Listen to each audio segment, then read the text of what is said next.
நாடு முழுவதும் 7 கட்டங்களாக நடைபெறவுள்ள நாடாளுமன்ற தேர்தல் உச்சகட்ட பரபரப்பை ஈட்டியிருக்கிறது.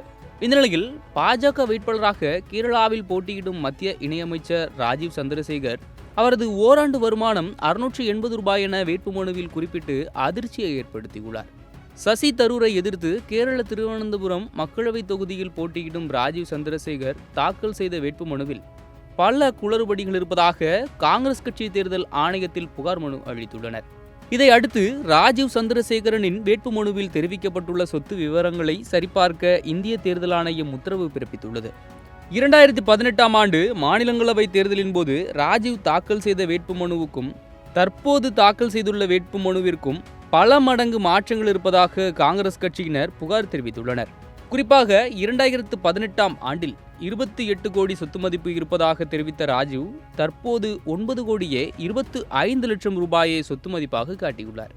2018ஆம் ஆண்டு கடன்கள் ஏதும் இல்லை என குறிப்பிட்டிருந்த ராஜீவ் தற்போது 19 கோடியே 41 லட்சம் ரூபாய் அளவு கடன்கள் இருப்பதாக வேட்புமனுவில் பதிவு செய்துள்ளார். அவரது வங்கி முதலீடுகள் 100% உயர்ந்ததும் மியூச்சுவல் ஃபண்ட் முதலீடுகள் 200% வரை அதிகரித்து இருப்பதும் வேட்புமனு விவரங்கள் மூலமாக தெரிய வந்துள்ளது. இது போதாதென ஒவ்வொரு நிதியாண்டுக்கும் காட்டப்படும் வருமான கணக்கில் 2021 22ஆம் ஆண்டிற்கான நிதியாண்டில் வரி விதிக்குட்பட்ட வருமானம் 680 ரூபாய் என கணக்கு காட்டியுள்ளார். மாநிலங்களவை உறுப்பினராக மாதம் 1 லட்சம் ஊதியம் பெறுபவரும் கோடீஸ்வரருமான மத்திய இணையமைச்சர் வருட வருமானம் 680 ரூபாய் என குறிப்பிட்டது தேர்தல் களத்தில் பெரும் பேசுபொருளாக மாறியுள்ளது.